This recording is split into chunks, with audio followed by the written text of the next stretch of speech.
Allez, bonjour à tous, j'espère que vous allez bien. On va faire une update de marché, puisque ça a bien bougé. On est venu chercher des zones intéressantes qu'on avait identifiées ces derniers jours. Donc on parlera bien sûr du BTC, on parlera d'Ether, de quelques altcoins qui sortent du lot.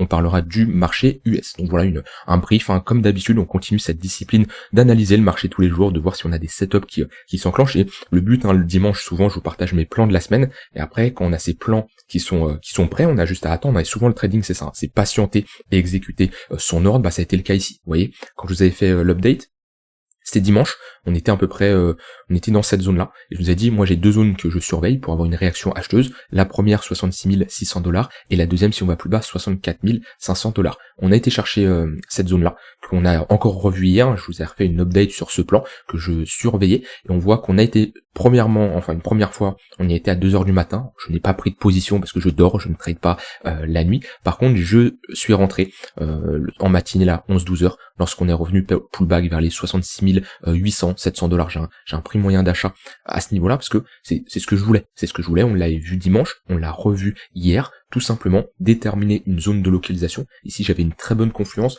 entre ce point pivot weekly, le tunnel 1 heure, j'avais également une zone ici avec de la liquidité à venir chercher, et ce que je voulais voir, c'est au contact de cette liquidité, une réaction acheteuse. Et le fait ici d'avoir une réaction acheteuse, c'est on a tout simplement de l'absorption.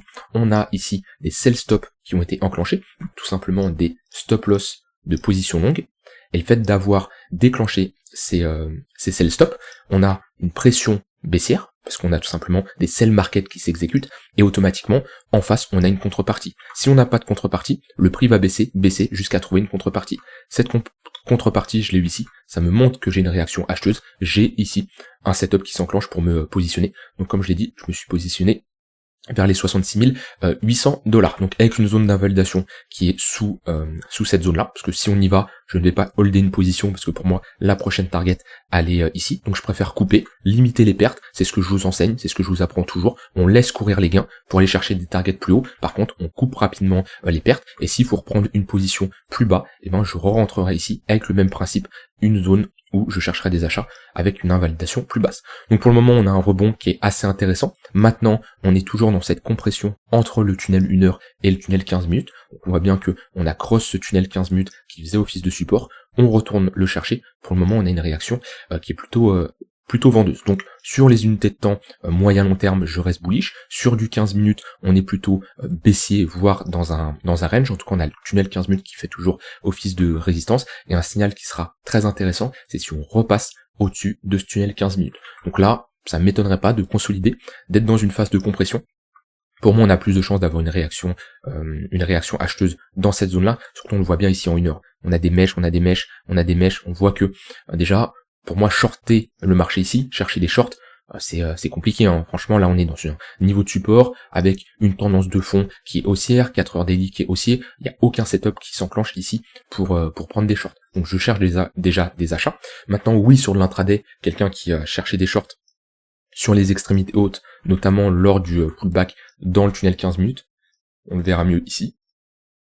Voilà, bonne confluence ici. Alors, je suis sur du 15 minutes.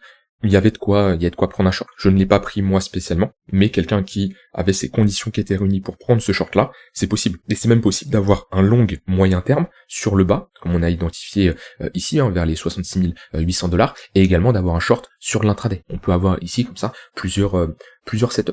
Donc voilà, affaire à suivre. Pour le moment, je ne prédis pas la suite, hein, je ne sais pas ce que va faire le marché, mais comme je dis, on est dans cette compression. J'ai pris des achats sur la borne basse avec une zone d'invalidation qui est en dessous, hein. Si on commence à s'affranchir de ce niveau-là et qu'on a une clôture en 1 heure, 4 heures sous les 66 600$, c'est-à-dire qu'on a de l'acceptation en dessous, je prendrai ma perte et je passerai à autre chose, ce qui n'est pas spécialement le cas pour le moment. Et dans tous les cas, le résultat d'un trade ne veut absolument rien dire. Je peux prendre un trade perdant, je peux prendre 2 trades perdants, on se base pas. Moi, à la fin, quand j'ai un trade comme ça qui est gagnant ou perdant, je me dis pas « Ah super, t'as été trop fort, super, t'as été mauvais ». Non, je me pose la question, ok, est-ce que j'ai respecté toutes mes règles que je m'étais fixées pour rentrer en position? Si c'est le cas, alors c'est un bon trade. Si je n'ai pas respecté mon setup, que mon trade soit gagnant ou perdant, alors ce n'était pas un bon trade. Et en aucun cas, je me dis, super, super, j'ai un trade gagnant, je suis trop fort, je suis le meilleur, j'ai super bien analysé. Non, parce que on peut faire une bonne analyse, on peut avoir un bon trade qui respecte nos règles et que le trade soit perdant. Parce que sur un échantillon, sur un trade, il y a toujours le facteur chance. Donc voilà, BTC globalement sur l'intraday, sur un gros niveau de support, et moi j'aime bien, là ce qu'on voit, qu'on fait en 4 heures, 1 heure, on a énormément de mèches, on ravale pas mal de fois, donc ça nous montre qu'on a une pression acheteuse qui est bien présente vers les 66 500, 67 000 $.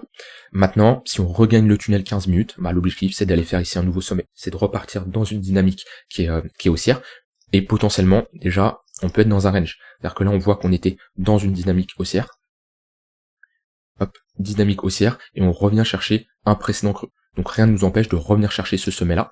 On peut pas anticiper ce que va faire le marché par la suite, mais on peut bien sûr consolider jusqu'à trouver une nouvelle impulsion haussière sur du plus long terme. Donc en tout cas, je chercherai des achats comme je vous avais montré. Le but c'est les plans que j'établis, je les respecte. Mon but c'est pas juste de vous montrer un plan et de vous dire voilà, je cherche des achats là, puis après quand on arrive, au final je change de scénario. Non, je vous montre clairement en avance les plans de trading que je mets en place, que je veux prendre. Quand on y va, je les exécute. Alors ça m'arrive d'avoir des zones de localisation et de pas avoir le setup qui s'exécute parce que j'ai pas les conditions, j'ai pas la réaction acheteuse. Si on avait transpercé, je ne serais pas rentré en position. Là, en tout cas, j'ai des conditions avec une bonne réaction acheteuse sur ces niveaux-là. Donc le marché me donne raison, j'ai mes règles qui sont enclenchées, je rentre en position et maintenant le trade est entre les mains du marché. Je n'ai plus aucun contrôle. À partir du moment où vous rentrez en position, vous avez votre contrôle sur votre prix d'entrée, votre stop loss, votre TP, la gestion de votre risque, donc quelle taille de position adaptée à votre capital, votre gestion de risque, faut que ça soit en adéquation, tout ça, et après vous avez plus aucun contrôle. Là c'est le marché qui décide ce qu'il fait, et ça sert à rien de rester focalisé, on est sur un trade sur du 1 heure, 4 heures, donc potentiellement une position qui va durer plusieurs jours, ça sert à rien, je reste focalisé devant ma charte. Voilà, sur BTC, j'ai pas grand chose à dire de plus. Ce qu'il va falloir surveiller, c'est ce tunnel 15 minutes, et comme je dis, la résolution de ce niveau-là. On résolue ce range par le haut, on passe au-dessus du tunnel 15 minutes, objectif, aller faire un nouveau sommet. On break par le bas, objectif, aller chercher les 64 500 $ au niveau du tunnel 4 heures. Si on fait un nouveau sommet, alors on aura comme prochain objectif les 71 500 $. Donc moi personnellement, d'un point de vue probabilité, j'estime qu'on a plus de chances ici d'avoir une réaction acheteuse, parce qu'on est sur un niveau de support, on a des réactions, vous voyez, c'est ça la différence entre anticiper ce que va faire le marché et réagir en fonction de ce que fait le marché. Et ça, je le répète souvent, votre but, ce n'est pas de anticiper ce que va faire le marché. C'est-à-dire que quand on est là, et que je vous présente mon plan de trading, je vous dis pas, je sais que le marché va aller là, je sais qu'il va faire ça, qu'il va consolider, qu'on va avoir une réaction acheteuse. Non, j'en sais rien. Je sais que si le marché va là, je vais être attentif et regarder ce qu'il nous fait. Et là, actuellement, on n'est plus dans l'anticipation, on est dans la réaction à ce que le marché nous propose. Et qu'est-ce qu'il nous propose? Il nous propose une réaction acheteuse sur une zone de support. Donc je vais me positionner en tant qu'acheteur, mais pareil, c'est pas parce que mon analyse, j'estime que elle est bonne, oui mon analyse est bonne, mais c'est pas pour ça que le marché va absolument aller dans mon sens. C'est là l'importance d'avoir une bonne gestion de risque. L'analyse souvent, attention, c'est pas parce que vous faites une analyse que vous allez avoir 100% raison. Le marché peut quand même aller enclencher mon stop loss, c'est pas parce que j'ai fait une analyse que c'est sûr à 100% que ça va bien se passer. C'est là l'importance d'avoir une bonne gestion du risque. Donc voilà, pas grand chose à dire de plus sur le BTC. Et en daily, voilà, prochaine zone, là, si je regarde en daily, la résistance des 68 136 $, qui est tout simplement le bas de ce ravalement.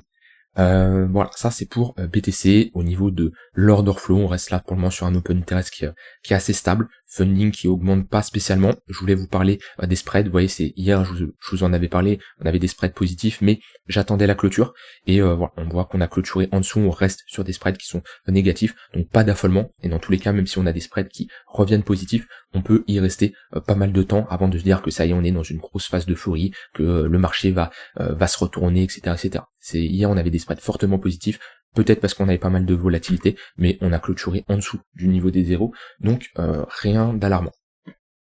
Je passe sur Ethereum.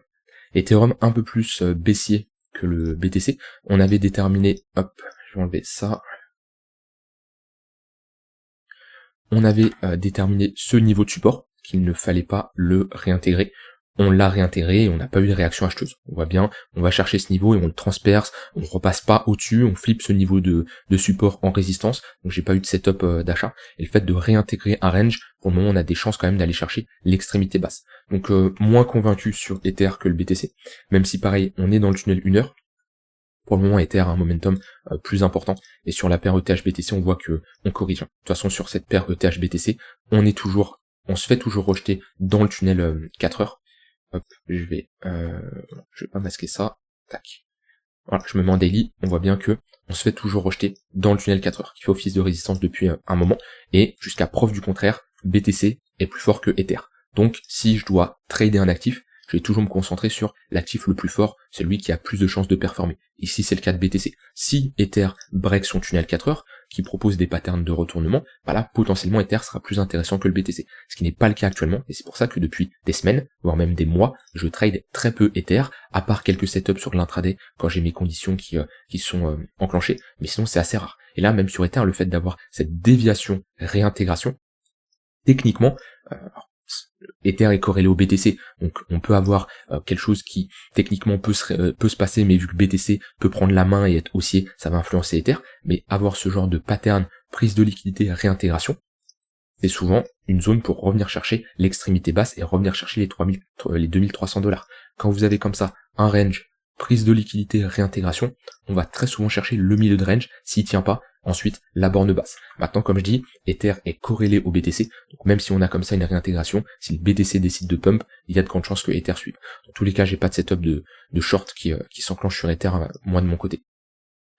Au niveau des altcoins qui sortent un peu du lot, on a Uni et Link ici dans la journée qui ont plutôt bien performé. On a CAS, APT qui reperforme bien. On en avait parlé comme quand on était dans une bonne zone de prise de profit. On voit qu'on a consolidé dans cette zone-là au niveau des 10 $. On est venu pullback ici dans le tunnel 1 heure, et pour le moment on a une continuation de notre tendance. Donc on passe cette zone de résistance. Alors pour le moment on n'a pas la clôture daily qu'il faut pour dire vraiment qu'on l'a passé. Si on avait clôturé au-dessus de ce niveau-là, je vous aurais dit ok. Pour le moment on a toujours une réaction vendeuse. On est toujours dans un range. On peut voir ici un petit range, je passe sur l'unité de temps inférieure, mais on est dans une phase de consolidation. Alors, une phase de consolidation comme ça, précédée par une dynamique qui est haussière, a plus de chances de continuer dans la tendance. Maintenant, on avait identifié ensemble qu'on était sur un gros niveau de résistance. Pourquoi ? Parce qu'on avait déjà nos 0,382 de Fibonacci, de ce mouvement-là. On avait les 100% d'extension du break de ce W, 118, 100% d'extension, plus le chiffre rond des 10 $, et également cette zone de support, de résistance, voilà, ça dépend si on évoluait au-dessus ou en dessous. Et c'est pour ça qu'on a du mal à passer, donc pour le moment ici, moi je vois juste une prise de liquidité, je peux pas parler de break du niveau des 10 $. Si je passe sur les unités de temps inférieures, on voit que on peut voir un break sur du H4 suivi d'une réintégration. Moi personnellement je regarderais plutôt le daily. Si on commence à prendre la liquidité et on ne break pas, on commence à s'essouffler, attention, on peut être sur une phase de top de marché. En tout cas, actuellement, on est sur un niveau de résistance, donc faut être quand même prudent. J'ai dit APT, CAS qui se réveille un peu. Ça fait un moment que CAS ne performait pas très bien. On va regarder ça. Vous voyez, c'était un peu endormi. Je vais changer de chart, parfait. C'était un peu endormi sur Caspa. Après, on est revenu chercher ici. Hop, je remets tout ça. On est revenu chercher les 0,382 de Fibo, qui est tout simplement notre premier arrêt, c'est-à-dire que si on doit le maintenir, je crois qu'on l'avait maintenu ici, vous voyez, hop, on vise ensuite un nouveau sommet, on retrace, on l'avait tenu, cassé, on l'a réintégré, là je vois clairement une cassure, réintégration, on est repassé au-dessus, mais globalement le premier arrêt c'est un niveau qui doit être maintenu, on voit ici, on mèche, on repart. Techniquement, si on casse un premier arrêt, c'est potentiellement la fin d'une tendance haussière, et on a des chances, dans ce genre de situation, de revenir chercher nos 0,118 de Fibonacci. Ce qui fait, si on perd les 0,382, une baisse de moins 40%. En tout cas, pour un investisseur long terme, la meilleure zone pour se positionner sur Caspa, c'est cette zone-là, entre les 0,118 et 0,786. Alors pour certains, ça peut paraître impossible d'aller chercher cette zone-là. Le marché, il a prouvé à tout le monde, enfin en tout cas tous ceux qui sont là depuis un moment, que le marché a toujours raison, et le marché peut aller dans des zones que vous ne pensez pas qu'il pourrait y aller. Je prends un exemple concret, Tao. Moi, Tao, j'en ai...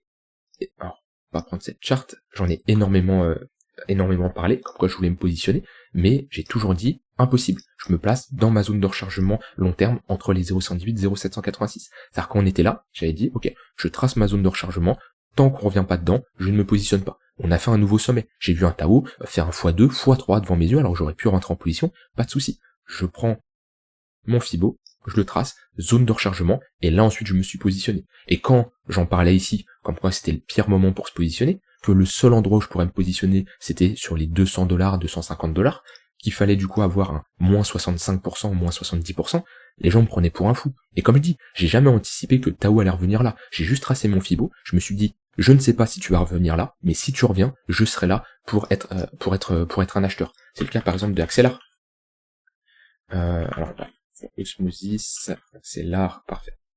C'est le cas de Axelar. Vous voyez, Axelar, je voulais me positionner depuis 2022. La chart m'intéressait pas, on break un gros niveau, et là je vois un Axelar faire un x7, x8, de passer de 30 centimes à 2,5 $, sans être positionné.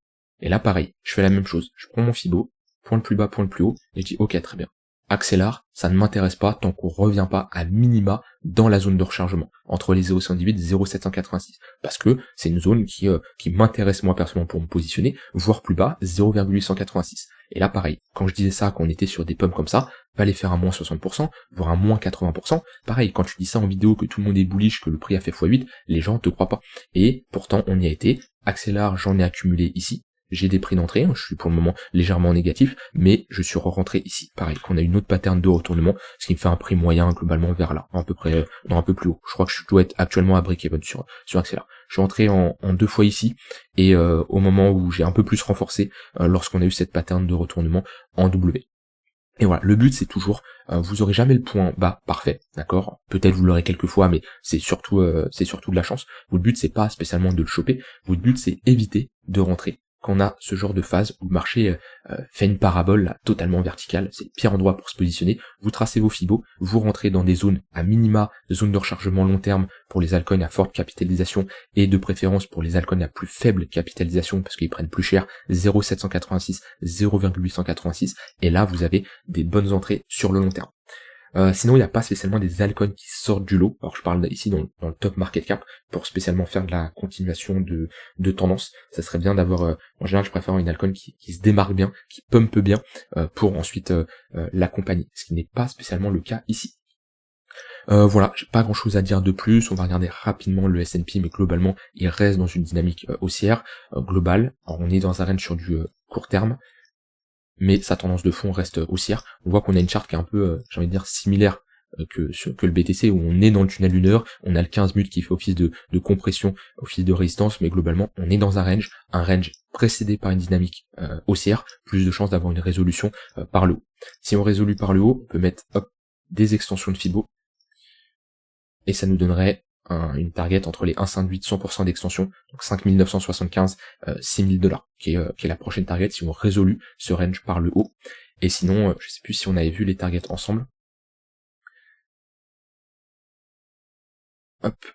Et on les a cassés d'ailleurs, visiblement, où on est dedans. Non, on est dedans. Donc là, on est actuellement dans notre zone de prise de profit théorique, de l'extension de ce mouvement-là, suite au nouvel ATH qu'on a fait ici en décembre 2023. On est actuellement dans une zone où, attention, tous ceux qui jouaient le break de l'ATH, qui sont positionnés à l'intérieur de cette correction, on est ici dans une prise de profit. On voit déjà les 1,118, on a bien rebondi, on a une réaction plutôt vendeuse. En plus, on avait une confluence, je crois, avec ce Fibo ici. Vous voyez, 1,118, 100% d'extension. En général, c'est des niveaux très intéressants pour commencer à potentiellement prendre ses profits. Ça marche pas spécialement sur tous les mouvements, mais ça reste des extensions très intéressantes où souvent on pose un top de marché à l'intérieur. Vous voyez pareil ici, 1,58, 100% d'extension de ce retracement-là, ça a été un niveau où on a posé un top. Là pareil, et actuellement on est dans une bonne phase de consolidation, enfin dans une phase où techniquement on peut s'attendre à une phase de consolidation, puisqu'on est dans une phase de prise de profit. Alors est-ce que c'est pour ça qu'il faut tout vendre, qu'il faut ouvrir des shorts? Non, pas spécialement, au contraire, la dynamique pour le moment reste haussière, et dans tous les cas, c'est compliqué de shorter le marché sur du très long terme sur le S&P, sachant qu'on a une charte qui est haussière sur le long terme.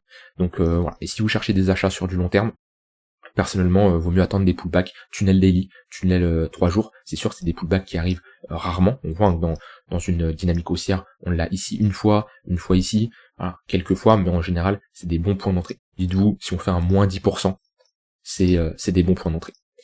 Voilà, rien d'autre à dire de plus sur le marché. On va surveiller le BTC, comment il évolue, comme je l'ai dit, sur un très bonne réaction acheteuse ici, dans une bonne zone de localisation. Comme on avait vu tout ça ensemble. Maintenant, trader, c'est 90%, 95% de l'attente. On détermine notre plan de trading, on patiente, on arrive, on l'exécute et on patiente à nouveau jusqu'à arriver à notre stop loss ou notre TP. Bien sûr, il y a une partie de trade management. La plupart du temps, c'est de la patience. Et cette patience, faut l'avoir parce que si vous êtes impatient, si vous voulez toujours rentrer en position, c'est là où vous allez cramer quelques cartouches à faire des erreurs. Je vous laisse là-dessus. Je vous souhaite une très bonne fin de journée. On se dit à demain pour une prochaine vidéo. Bye bye.